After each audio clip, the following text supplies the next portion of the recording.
నమస్తే, welcome to our channel. నేను మెస్సిరి. Visakha drugs case కొత్త మలుపులు తిరుగుతుంది. అయితే ఇప్పుడు ఏంటంటే ఎక్కడి నుంచి అయితే అంటే బ్రెజిల్ నుంచి వచ్చినట్టు మనకు సమాచారం ఉంది. అయితే అక్కడి నుంచి ఎవరు చేశారు ఏంటి వాళ్ళ ఫోన్ నంబర్స్ అంటే వాళ్ళ ఐడెంటిటీ గురించి అయితే అటు నుంచి కనుక్కోవడానికి ప్రయత్నిస్తున్నారు. సో ఈ అంశాన్ని మనకి వివరించడానికి మనతో పాటు ఉన్నారు ప్రముఖ senior journalist, political analyst CS Rao గారు. నమస్కారం. నమస్తే సార్. ఇప్పుడు ఏంటంటే విశాఖ డ్రగ్స్ కేసు అనేక మలుపులు తిరుగుతుంది. చాలా మంది పేర్లు వినిపిస్తున్నాయి. అయితే ఇప్పుడు కొత్తగా వస్తున్న న్యూస్ ఏంటంటే బ్రెజిల్ ఎక్కడైతే అది అయిందో అక్కడ ఏ వ్యక్తులు చేశారు, ఎవరు మరి షిప్లోకి వేశారు అనే వాళ్ళ ఫోన్ నంబర్స్, వాళ్ళ ఐడెంటిటీ గురించి సెర్చ్ చేస్తున్నట్టు మరి వార్తలు వస్తున్నాయి. ఇందులో వాస్తవం ఉందంటారు అసలు? ఇదేంటంటే విశాఖ డ్రగ్స్ సంబంధించి 25,000 కేజీల సంబంధించినటువంటి ఇది దాదాపు 1,00,000 కోట్ల వాల్యూ ఉన్నటువంటి ఈ కొకైన్ సంబంధించినటువంటి వ్యవహారం. ఇది ఆషామాషా స్మగ్లింగ్ కాదు, ఇది పెద్ద స్మగ్లింగ్. ఇది ఇంటర్నేషనల్ మాఫియా చేసినటువంటి స్మగ్లింగ్ గా భావిస్తున్నారు. అయితే ఈ ఇంటర్నేషనల్ మాఫియాలో ఎవరెవరు ఉన్నారు? మామూలు వాళ్ళు అయితే ఉండేటువంటి అవకాశం లేదు. ప్రభుత్వంలో ఉండేటువంటి వాళ్ళు, ప్రభుత్వ పెద్దలు, వాళ్ళ ఇన్వాల్వ్మెంట్ ఉంటేనే ఇది సాధ్యము అనేది వినిపిస్తుంది. అయితే ఇది పొలిటికలైజ్ అయ్యింది. ఇప్పుడు గత 2 రోజుల నుంచి పొలిటికలైజ్ అయ్యి ఇప్పుడు సోషల్ మీడియాలో తెలుగుదేశం పార్టీ మీద వైసీపీ మీద తెలుగుదేశం పార్టీ రకరకాలుగా దీన్ని స్ప్రెడ్ చేస్తున్నారు. కానీ దీన్ని సిబిఐ మాత్రం చాలా వ్యూహాత్మకంగా ఇన్వెస్టిగేషన్ స్టార్ట్ చేసింది. ఎందుకంటే ఇంటర్పోల్ సహాయంతో కులు అందుకున్నటువంటి సిబిఐ ఈ మొత్తం రైడ్ చేసి దీన్ని బయటపెట్టింది. అయితే ఇప్పుడు వైజాగ్ ఓడరేవు నుంచి ఇన్వెస్టిగేషన్ స్టార్ట్ చేయాలా, లేదంటే ఎక్కడైతే దీన్ని స్మగ్లింగ్ సంబంధించి మూలాలు లేదంటే బీజం పడిందో అక్కడి నుంచి విచారణ జరిపించాలా అని అంటే అంతర్జాతీయంగా అన్ని చోట్ల నుంచి చేస్తున్నారు. అయితే ఇక్కడ బ్రెజిల్ నుంచి అది వచ్చింది. కాబట్టి బ్రెజిల్లో ఎవరైతే ఈ కొకైన్ని ఆ కంటైనర్లో వేశారో వాళ్ళకి సంబంధించిన వివరాలు సేకరించారు.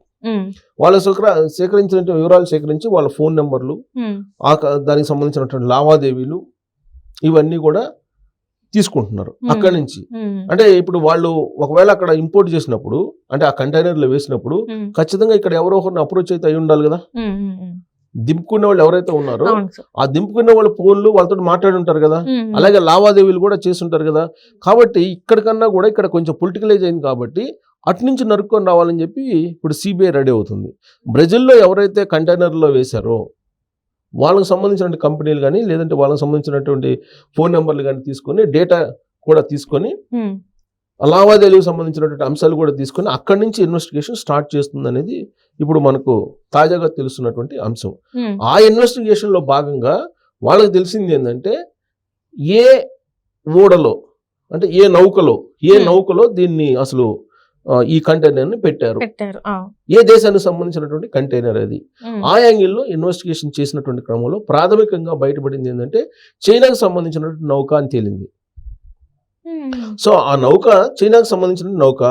ఆ నౌకలో నీకు ఎప్పుడు కూడా కంటైనర్లు చాలా ఉంటాయి. ఈ కంటైనర్ ఒకటి, ఆ కంటైనర్ నెంబర్ కూడా ఇవ్వడం జరిగింది. సో ఇందుకు ఇక్కడ బయటపడింది, వైజాగ్లో బయటపడింది. వైజాగ్లో ఆ కంటైనర్ని ఇంటర్పోల్ ద్వారా ఐడెంటిఫై చేశారు, దాన్ని ఆల్రెడీ కనుక్కున్నారు. అయితే ఇక్కడ అట్నుంచి ఇన్వెస్టిగేషన్ స్టార్ట్ చేస్తున్నారు కాబట్టి బ్రెజిల్ నుంచి. సో బ్రెజిల్లో ఎవరైతే దాన్ని కంటైనర్లో దీన్ని లోడ్ చేశారో వాళ్ళకి సంబంధించినటువంటి డీటెయిల్స్ మొత్తం తీసుకుంటున్నారు. ఎవరి డీటెయిల్స్? ఇక్కడ మనకి వీళ్ళు ఏం చెప్తున్నారు, ఇక్కడ బుక్ చేసింది సంజా ఆక్వా ప్రైవేట్ లిమిటెడ్ అనేది. వాళ్ళు బుక్ చేసింది ఏంటి అసలు? వాళ్ళు బుక్ చేసింది మెటీరియల్ వేరే, డ్రై సంబంధించిన తౌడు, అదే ఆక్వాలకు సంబంధించినటువంటి, తెలుగులో తౌడు అంటారు, ఆక్వాకు సంబంధించినటువంటి అంటే రొయ్యలకు సంబంధించినటువంటి మేత అది. సో దాంట్లో అక్కడ ఎవరు దీన్ని కంటైనర్లో పెట్టారు, అక్కడ సంబంధించినటువంటి వాళ్ళ ఫోన్ నెంబర్లు, వాళ్ళ డేటా, వాళ్ళకి సంబంధించిన లావాదేవీలు, ఇన్వాయిస్ అవి మొత్తం తీసుకొని విచారిస్తే అక్కడ చైనాకు సంబంధించినటువంటి నౌకలు దాన్ని లోడ్ చేశారు అని చెప్పి వచ్చింది. అయితే ఈ నౌక బ్రెజిల్లో బయలుదేరి ఎప్పటికి రావాలి అనేది కనుక తీసుకుంటే యాక్చువల్గా ఇది ఫిబ్రవరిలోనే రావాలి, వైజాగ్ రావాలి ఫిబ్రవరిలోనే. కానీ ఎప్పుడు వచ్చింది? మార్చి 16వ తారీఖున వచ్చింది. ఇది వైజాగ్ ఓడరేవుకి మార్చి 16వ తారీఖున వచ్చింది. యాక్చువల్గా ఫిబ్రవరిలో రావాలి. ఫిబ్రవరిలో రావాల్సినటువంటి ఈ చైనాకు సంబంధించిన నౌక ఎందుకు మార్చి దాకా ఉంది అనే యాంగిల్లో ఇప్పుడు సిబిఐ వాళ్ళు ఇంటర్నేషనల్గా అంతర్జాతీయంగా ఒక ఇన్వెస్టిగేషన్ చేస్తున్నారు. అయితే దాంట్లో భాగంగా అసలు ఎందుకు లేట్ అయింది అనే దాంట్లో భాగంగా ఒక ఇన్వెస్టిగేషన్ చేస్తే ఇది ఫస్ట్ తమిళనాడులో ఉండేటువంటి ఒక ఓడరేవుకి వెళ్ళింది. ఆ ఓడరేవు పేరు కూడా ఏదో ఉంది. ఆ తమిళనాడుకు సంబంధించిన ఒక ఓడరేవు దగ్గరికి వెళ్ళింది. అక్కడికి ఎందుకు వెళ్ళింది అసలు అంటే అక్కడ ఏమైనా మరో కంటైనర్లు ఏమైనా దింపాల్సినవి ఉన్నాయా, ఆ కంటైనర్ దింపాల్సి వచ్చి అక్కడికి వెళ్ళిందా, అక్కడ వెయిట్ చేసింది, అక్కడ ఎన్ని రోజులు వెయిట్ చేసింది, అక్కడ అన్ని రోజుల పాటు ఎందుకు వెయిట్ చేయాల్సి వచ్చింది, అక్కడి నుంచి బయలుదేరి వైజాగ్కి వచ్చింది. తమిళనాడులో ఉండేటువంటి అది ఓడరేవు ఏదో ఉంది. ఆ తమిళనాడుకి సంబంధించినటువంటి ఓడరేవులో అక్కడికి ఆగింది. అక్కడ ఆగిన క్రమంలో అక్కడి నుంచి వైజాగ్కి వచ్చింది. సో ఇప్పుడు మార్గ మధ్యంలో తమిళనాడుకి వెళ్ళింది కాబట్టి తమిళనాడు ఎయిర్పోర్ట్కి, తమిళనాడులో ఎయిర్పోర్ట్ కదా సారీ ఓడరేవుకి వెళ్ళింది కాబట్టి అక్కడేమైనా జరిగిందా, ఒకవేళ బ్రెజిల్లో జరగకుండా తమిళనాడులో ఏమైనా జరిగిందా, ఎక్కడ జరిగింది అనేది ఇప్పుడు రావాలి. ఇప్పుడు లేదు తమిళనాడులో ఉండేటువంటి ఓడరేవు దగ్గర ఓన్లీ లంగరేసి ఆపేశారా ఆ ఓడని, కొన్ని రోజుల పాటు అక్కడ ఉంచారా, ఒకవేళ ఉంచితే ఎందుకు ఉంచారు అన్ని రోజుల పాటు. వాస్తవంగా ఇక్కడికి ఫిబ్రవరిలో రావాలి, ఫిబ్రవరిలో రావాల్సింది మార్చి 16th వచ్చింది. అంటే ఆల్మోస్ట్ ఒక 20 days ఈ ట్రావెల్లో ఏం జరిగింది, దీన్ని ఏమన్నా హైజాక్ చేశారా ఎవరన్నా, ఓడని సముద్రంలో ఓడని హైజాక్ చేశారా. జనరల్ గా స్మగ్లర్లు అదే చేస్తుంటారు కదా. స్మగ్లర్లు ఏం చేస్తూ ఉంటారు, ఒకవేళ ఎవరికైనా తెలిసిందని చెప్పి సమాచారం రాగానే దాన్ని డైవర్ట్ చేసేటువంటి ప్రయత్నం చేస్తూ ఉంటారు. డైవర్ట్ చేసేటువంటి ప్రయత్నం చేసి కొన్ని రోజుల పాటు ఆగితే గనక మర్చిపోయిన తర్వాత జస్ట్ మళ్ళీ ఆ డేట్ని కాకుండా ఇంకో డేట్ని వస్తే గనక ఆ డేట్లో ఇమీడియట్ గా దాన్ని ఇంపోర్ట్ చేసుకొని తరలించవచ్చు అనేది ఒకటి. అయితే ఇక్కడ ఇంకొక అంశం బయటపడింది ఏంటంటే ఇన్వెస్టిగేషన్ లో జేఎం బక్షి గ్రూప్ సంబంధించినటువంటి దాంట్లో ఆగింది. ఇప్పుడు ఎప్పుడు కూడా జేఎం బక్షి అనేటువంటి ఒక కంపెనీ ఇంపోర్ట్స్ ఎక్కువగా ఒక టెర్మినల్లో చేస్తుంది. ఆ టెర్మినల్లో వైజాగ్లో ఉండేటువంటి ఓడరేవులో ఆ జేఎం బక్షి అనేటువంటి ప్లేస్లో జేఎం బక్షి ఎప్పుడు కూడా ఇంపోర్ట్ చేసుకునేటువంటి దాంట్లో ఇప్పుడు ఇది కూడా ఇప్పుడు ఈ ఓడ కూడా ఆగింది, అక్కడే ఇంపోర్ట్ చేశారు. యాక్చువల్గా అక్కడ ఎందుకు ఆగింది, ఆ టెర్మినల్లో ఆగాల్సిన అవసరం వచ్చింది. జేఎం బక్షి గ్రూప్ సంబంధించి ఏమైనా లింక్స్ ఉన్నాయా, లేదా సంజయ్ ఆక్వాకు సంబంధించినటువంటి ఈ ఫుడ్కు సంబంధించినటువంటి material JM Bakshi group import చేసుకుంటున్నటువంటి టెర్మినల్కి ఎందుకు వెళ్ళింది, ఆ ప్రాంతానికి ఎందుకు వెళ్ళింది, ఆ ప్రాంతంలో ఎందుకు దింపారు. దీని వెనుక ఇలాంటివన్నీ కూడా చాలా క్రిటికల్ ఇష్యూస్ ఉన్నాయి.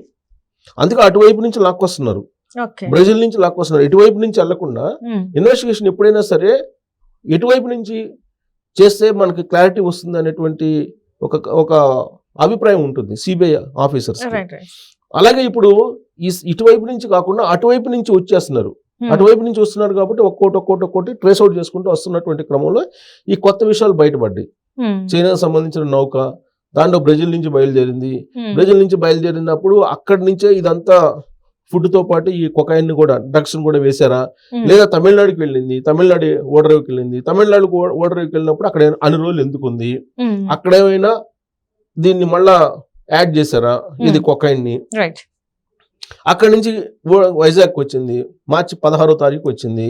మార్చి 16వ తారీఖు వస్తే ఇది బయటపడింది ఎప్పుడు, మార్చి 16th వచ్చింది.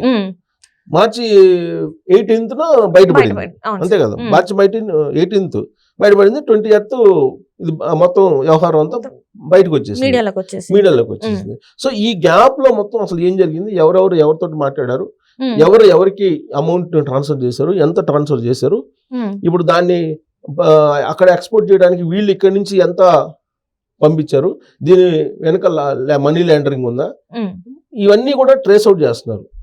ట్రేస్ అవుట్ చేస్తున్న క్రమంలో కొత్తగా వచ్చినటువంటి అంశాలు ఇవి, ఈ 4-5 అంశాలు కొత్తగా వచ్చినాయి. కాల్ డేటా, లావాదేవీలు అన్ని చూస్తే ఈ అసలు దాని ట్రావెల్ అయినటువంటి GPS ఉంటుంది, దానికి సంబంధించి మొత్తం తీస్తున్నారు. ఇప్పుడు సముద్రంలో కూడా ఓడ ప్రయాణించేటప్పుడు దానికి సంబంధించిన GPS దానికి ట్రాక్ చేస్తూ ఉంటారు ఎప్పటికప్పుడు. ఆ ట్రాక్ చేస్తున్నారు, ఇప్పుడు సిబిఐలో ట్రాక్ చేస్తున్నటువంటి క్రమంలో ఇప్పుడు తమిళనాడు ఓడర్ వైపు ఎందుకు వెళ్ళింది, అక్కడ ఎన్ని రోజులు ఆగింది, అసలు ఇది ఎంత స్పీడ్ తోటి వచ్చింది, ఇప్పుడు అది ఎందుకు డైవర్ట్ కావాల్సి వచ్చింది, డైవర్ట్ కమ్మని చెప్పి ఎవరు చెప్పారు. సో ఇక్కడ ఈ టెర్మినల్లో ఏ టెర్మినల్ ఆగాలి కూడా వాళ్ళే నిర్దేశిస్తారు.